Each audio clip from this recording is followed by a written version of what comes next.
Upstox पर एक नए सेगमेंट को एक्टिवेट करना बहुत आसान है। कैसे, जानने के लिए देखें ये वीडियो।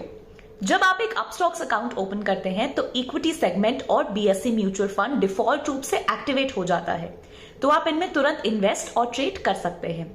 पर दूसरे सेगमेंट्स जैसे कि फ्यूचर एंड ऑप्शंस, करेंसीज और कमोडिटी सेगमेंट्स आपको एक्टिवेट करने पड़ेंगे, और उनको एक्टिवेट करने के लिए आपको एडिशनल इनकम प्रूफ सबमिट करना पड़ेगा, क्योंकि इन सभी सेगमेंट्स में अलग ट्रेडिंग रूल्स, टाइमिंग्स और प्रोडक्ट्स हैं।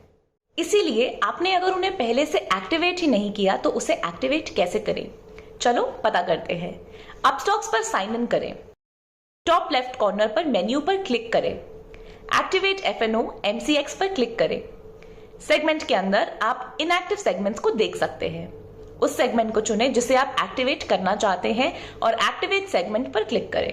अगर आपकी करंट होल्डिंग्स 5,000 रुपए से ज्यादा है तो आपको इन सेगमेंट को एक्टिवेट करने के लिए कोई और इनकम प्रूफ अपलोड करने की जरूरत नहीं है और आप अगले स्टेप पे सीधा आगे बढ़ सकते हैं। पर अगर आपकी करंट होल्डिंग्स 5,000 रुपए से कम है तो आपको सेगमेंट एक्टिवेट करने के लिए इनकम प्रूफ सबमिट करने होंगे, जैसे कि बैंक स्टेटमेंट या फिर इनकम टैक्स रिटर्न या फिर लेटेस्ट सैलरी स्लिप। इन डॉक्यूमेंट्स को अपलोड करते समय सारे इंस्ट्रक्शन से ध्यान से फॉलो करें।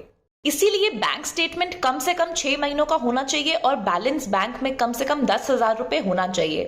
उन पर आपका नाम, बैंक का नाम और अकाउंट नंबर क्लियरली दिखना चाहिए। हम मिनी स्टेटमेंट या फिर एम बैंकिंग स्टेटमेंट एक्सेप्ट नहीं करते हैं। बैंक स्टेटमेंट के अलावा आप दूसरे इनकम प्रूफ भी अपलोड कर सकते हैं, जैसे कि पिछले 3 महीनों में से एक सैलरी स्लिप या फिर आपका latest income tax return. Segment आसानी से और जल्दी से एक्टिवेट करने के लिए स्क्रीन पर दिए गए सारे इंस्ट्रक्शंस ठीक से फॉलो करें। इस प्रोसेस को कंप्लीट करने के बाद आप लास्ट स्टेप पे आगे बढ़ सकते हैं। ई साइन बटन क्लिक करने पर आप NSDL पेज पर पहुंच जाएंगे, जहां आपको अपने आधार से जुड़े नंबर पर भेजे गए OTP को एंटर करके अपनी डिटेल्स वेरीफाई करनी होंगी। फिर भी मन में कोई सवाल हो तो आपकी सहायता के लिए हम तैयार हैं। निवेश करें और खुश रहें। Investment in securities market are subject to market risk. Read all the related documents carefully before investing.